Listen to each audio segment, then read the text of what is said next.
बेंगलुरु में विपक्षी दलों की बैठक हुई संपन्न। अगली बैठक मुंबई में होगी। आपसी तालमेल के लिए 11 सदस्यीय कमेटी बनाई जाएगी।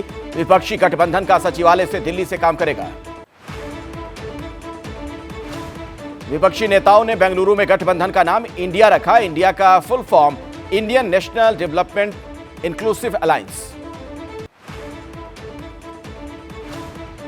खबर के मुताबिक इंडिया नाम का प्रस्ताव ममता बनर्जी ने दिया। महबूबा मुफ्ती ने कहा भारत जोड़ो अलायंस नाम सुझाया था।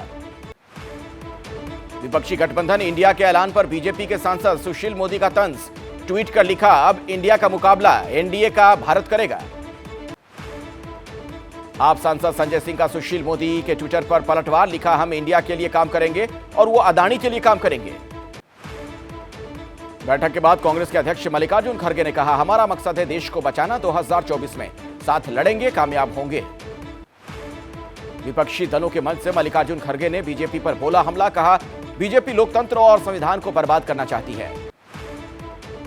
बेंगलुरु में गठबंधन नेता के सवाल पर मल्लिकार्जुन खड़गे ने कहा, मुंबई में तय होगा संयोजक। पवार और उद्धव यहां हैं, इससे ज्यादा क्या चाहिए। विपक्ष के मंच से दिल्ली के सीएम केजरीवाल ने कहा, मोदी जी ने देश को बर्बाद करने में कोई कसर नहीं छोड़ी। नए भारत का सपना लेकर इकट्ठा हुए हैं हम।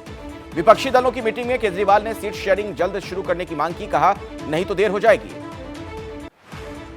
कांग्रेस के नेता राहुल गांधी ने भरी हुंकार। कहा, यह लड़ाई मोदी और इंडिया के बीच है। बीजेपी के परिवारवाद वाले बयान पर उद्धव ठाकरे का पलटवार। कहा, देश ही हमारा परिवार, इसी परिवार को बचाने हम साथ आए हैं। बंगाल की सीएम ममता बनर्जी ने राहुल गांधी को बताया अपना पसंदीदा चेहरा। कहा, आवर फेवरेट राहुल गांधी। विपक्ष के मन से ममता बनर्जी ने बीजेपी को दी चुनौती। पूछा, क्या एनडीए इंडिया को चैलेंज कर सकता है। दिल्ली के अशोका होटल में हुई एनडीए की बड़ी बैठक में प्रधानमंत्री मोदी का हुआ जोरदार स्वागत। 38 पार्टियां बैठक में शामिल। एनडीए मीटिंग के लिए पहुंचे प्रधानमंत्री मोदी और चिराग पासवान के वीडियो ने ध्यान खींचा। पैर छूने के लिए चिराग झुके तो प्रधानमंत्री मोदी ने गले लगाया। एनडीए मीटिंग के बाद नेशनल कॉन्फ्रेंस के नेता उमर अब्दुल्ला ने कहा, बीजेपी को भी एनडीए की जरूरत पड़ गई। उन्हें अपने गठबंधन की चिंता करनी चाहिए। महाराष्ट्र के सीएम एकनाथ शिंदे ने कहा, भविष्य में और मजबूत होगा एनडीए। लोकसभा चुनाव में अजीत पवार और फडणवीस के साथ मिलकर जीतेंगे 45 सीट। जीतनराम मांझी के बेटे संतोष सुमन ने पिता के लिए रखी मांग। कहा, मेरे पिता को मिले राज्यपाल का पद। महागठबंधन की एकजुटता पर आरजेडी अध्यक्ष लालू प्रसाद भी बोले, यह मीटिंग देश को बचाने के लिए जरूरी। प्रधानमंत्री मोदी के शासन में सब कुछ बर्बाद होने का लगाया आरोप।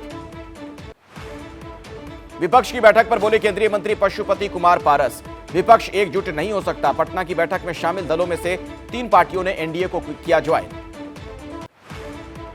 बेंगलुरु में विपक्ष की बैठक के दौरान जयंत चौधरी ने किया बीजेपी पर हमला। बीजेपी के नए भारत में लोकतंत्र नहीं भीड़ तंत्र है। देश को एक मजबूत विकल्प चाहिए। बिहार के डिप्टी सीएम तेजस्वी यादव का मोदी सरकार पर हमला। संवैधानिक संस्थाओं के दुरुपयोग का लगाया आरोप। लोकतंत्र बचाने के लिए एकजुट होने का किया दावा। मोदी सरनेम केस में सुप्रीम कोर्ट में राहुल गांधी की अर्जी मंजूर। 21 जुलाई को होगी सुनवाई। गुजरात हाईकोर्ट ने बरकरार रखी है राहुल गांधी की सजा। बृजभूषण सिंह को बड़ी राहत। राउस एवेन्यू कोर्ट ने 25,000 के निजी मुचलके पर 2 दिन की अंतरिम जमानत दी। रेगुलर बेल पर 20 जुलाई को होगी सुनवाई। प्रधानमंत्री नरेंद्र मोदी ने पोर्ट ब्लेयर के वीर सावरकर इंटरनेशनल एयरपोर्ट के नए टर्मिनल का वीडियो किया जारी। कॉन्फ्रेंसिंग के जरिए किया उद्घाटन।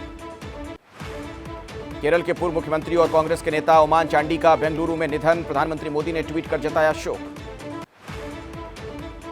कर्नाटक के पूर्व मंत्री टी जॉन के आवास पर सोनिया, राहुल और खड़गे ने केरल के पूर्व मुख्यमंत्री ओमान चांडी को दी श्रद्धांजलि। संसद के मानसून सत्र को लेकर रक्षा मंत्री राजनाथ सिंह के घर बड़ी बैठक। कई बिल और मुद्दों को लेकर चर्चा। बैठक में प्रहलाद जोशी, पीयूष गोयल और रेल मंत्री मौजूद। एमपी के सांसद एसटी हसन ने प्रधानमंत्री मोदी के बयान पर साधा निशाना। कहा, हो सकता है कि हम सब चोर हों, प्रधानमंत्री के पास होंगे सबूत। महागठबंधन से मोदी जी परेशान। दिल्ली की यमुना नदी का जलस्तर हुआ कम। पानी कम होने से लोगों को राहत। ड्रोन से रखी जा रही स्थिति पर नजर। यमुना के प्रकोप का शिकार हुआ ताजमहल, आगरा का किला और मेहता बाग जैसे स्मारकों में पानी घुसपैठ। आगरा में यमुना का पानी लगातार बढ़ रहा है। आगरा में यमुना नदी के तेज बहाव में बह गए 3 युवक। स्टीमर की मदद से तीनों युवकों को सुरक्षित बचा लिया गया। यूपी के मथुरा में बाढ़ का असर। जयसिंहपुरा इलाके में एक तरफ भरा पानी। मदद के लिए गलियों में चल रही है नाव। कई लोगों का किया गया रेस्क्यू। यमुना का जलस्तर बढ़ने से फिरोजाबाद में एक पुराने मंदिर में भर गया पानी। आसपास के गांव में बाजरे की खेती पूरी तरह से बर्बाद। छिंदवाड़ा में लगातार हो रही बारिश से नदी नालों में उफान। चावल पानी का सिंगोली बमहनी मार्ग बंद, जान जोखिम में डालकर जा रहे हैं लोग। जम्मू कश्मीर के उधमपुर में लैंडस्लाइड के बाद मलबे में दबे कई मजदूर, एक शख्स की मौत, 5 को सुरक्षित निकाला गया। अभी भी जारी है रेस्क्यू ऑपरेशन। उत्तराखंड के रुद्रप्रयाग में होटल के ऊपर गिरा पहाड़ का मलबा, होटल के 2 कर्मचारी घायल। गांव में भारी बारिश की वजह से बिजली बाधित। रुद्रप्रयाग में अलकनंदा और मंदाकिनी नदी उफान पर, नदी किनारे बसे लोगों को सतर्क रहने की चेतावनी। केदार घाटी में बारिश का कहर, केदारनाथ हाईवे कई जगह पर बंद, एक होटल के 8 कमरे और एक रेस्टोरेंट हुआ जमींदोज। जम्मू के उधमपुर में तेज बारिश ने बढ़ाई लोगों की मुश्किलें, घरों में घुसा बारिश का पानी और गंदगी, प्रशासन पर बद इंतजामी के आरोप। देहरादून के कालसी सहिया मोटर मार्ग के पास गिरे मलबे से सड़क बंद, रोड के दोनों तरफ लंबा जाम लगा। उत्तराखंड के मुख्यमंत्री पुष्कर सिंह धामी ने ली आपदा प्रबंधन कंट्रोल रूम से बारिश की जानकारी, हर चुनौती का सामना करने के लिए प्रशासन को अलर्ट मोड पर रहने का निर्देश। उत्तराखंड के चंपावत में बारिश की वजह से शारदा नदी में उफान, बनवासा शारदा बैराज पर रेड अलर्ट घोषित, भारत नेपाल के यात्रियों के आने जाने पर फिलहाल रोक। चंपावत में भारी बारिश की वजह से बनवासा डैम में भरा लबालब पानी, डैम से छोड़े जा रहा है 1,41,000 क्यूसेक पानी। यूपी के पीलीभीत लखीमपुर खीरी में आ सकती है बाढ़। उत्तराखंड के पौड़ी गढ़वाल में अलकनंदा नदी के जलस्तर में बढ़ोतरी, श्रीनगर डैम से 3,000 क्यूसेक पानी छोड़ने के बाद बढ़ा अलकनंदा का पानी। हरिद्वार में खतरे के निशान तक पहुंची गंगा, श्रीनगर डैम से पानी छोड़े जाने के बाद गंगा में उफान। उत्तराखंड के मसूरी में लगातार बारिश से जनजीवन हुआ प्रभावित, 2 स्कूटी क्षतिग्रस्त, NH 707 और 707A बाधित। हिमाचल प्रदेश के शिमला में लैंडस्लाइड की वजह से कालका शिमला लाइन पर ट्रेनें निलंबित, 6 अगस्त तक नहीं चलेगी कोई ट्रेन। शिमला के ननखड़ी इलाके में सड़क धंसने से खाई में गिरी कार, 3 लोगों की मौत, सड़क धंसने के साथ ही नीचे चली गई कार। ओडिशा के जाजपुर में NH-16 पर टूटा ब्रिज का हिस्सा, पुल टूटने के बाद गाड़ियों की आवाजाही बंद, जानमाल का कोई नुकसान नहीं। यूपी के जालौन में स्कूली छात्रों की सुरक्षा के लिए सड़क पर उतरा प्रशासन, चेकिंग के दौरान 2 स्कूली बस और एक इको गाड़ी को किया गया सीज। इस साल 2.5 लाख से ज्यादा लोगों ने की अमरनाथ यात्रा, यात्रा में 30 लोगों ने अपनी जान गंवा दी। पाकिस्तान से भारत आई सीमा हैदर से ATS ने करीब 9 घंटे पूछताछ की। सचिन और सीमा से पहले अलग अलग कमरे में और फिर एक साथ पूछताछ की गई। मध्य प्रदेश के विदिशा बोरेवल में गिरी 2.5 साल की बच्ची, मौके पर पहुंचे प्रशासन ने कड़ी मशक्कत के बाद बच्ची को गड्ढे से निकाला। ग्रेटर नोएडा की सरस्वती एनक्लेव में घर में घुसकर एक डॉक्टर की बेटी की गला दबाकर हत्या, मर्डर के बाद 25 लाख की लूट कर फरार हुए बदमाश।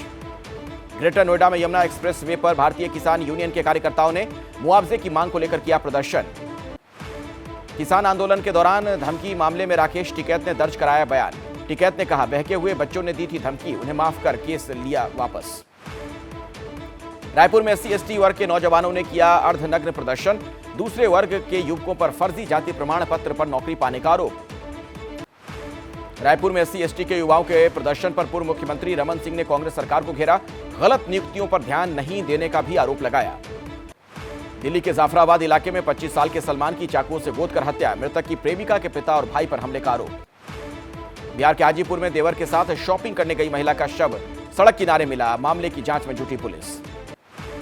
यूपी के बदायूं में रोडवेज बस ने बाइक को मारी टक्कर, बाइक सवार की मौत, हादसे के बाद बस छोड़कर भागा ड्राइवर। पेपर लीक और भ्रष्टाचार के मामले में बीजेपी युवा मोर्चा ने अजमेर में RPSC दफ्तर के बाहर किया प्रोटेस्ट, बैरिकेडिंग भी तोड़ी। सहारनपुर देहरादून अंबाला हाईवे पर भीषण सड़क हादसा, गाड़ी समेत 4 लोगों के जिंदा जलने की खबर, गाड़ी को 2 तरफ से लगी थी टक्कर। जम्मू कश्मीर के पुंछ में एनकाउंटर में मारे गए 4 आतंकी, सुरनकोट में मुठभेड़ के दौरान सेना ने बड़ी संख्या में हथियार भी किए बरामद।